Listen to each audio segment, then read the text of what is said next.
Toy Story Residence by Wallmakers in VATAKARA, India. Have you ever stepped on a Lego block?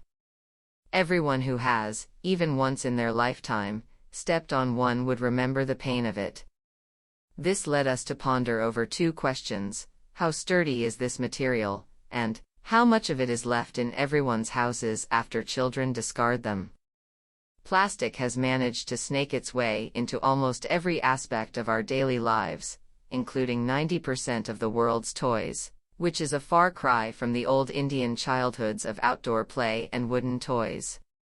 With global toy sales peaking at $107.4 billion in 2022, and toys being unsuitable for recycling due to their complex forms and chemical additives, 80% of all toys ever made have ended up in landfills, incinerators, or the ocean.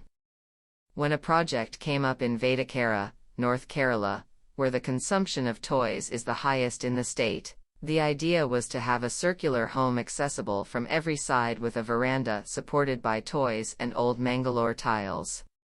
The cantilevered veranda that is held up by corbelling toys ran all around the house that had no relegated front and back elevations. There were 3 large trees in the cardinal directions of the home that dictated the position of the house, along with the level difference on site, including a secluded basement floor with a library and bedroom. The residence is conceived with the idea of a house within a house, where the large living space will always be frequented by neighbors and members of the community, but the Japanese-style inspired shoji screens become translucent partitions providing light and visual connectivity for the private half.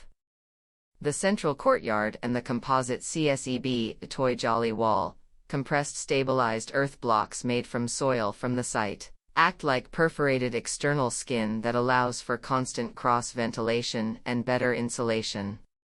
The project also features a radial ferrocement shell roof that helps to reduce reinforcement by 33%, CSEB walls that with a very less embodied energy of 572 mJ/cum, and the traditional oxide flooring technique.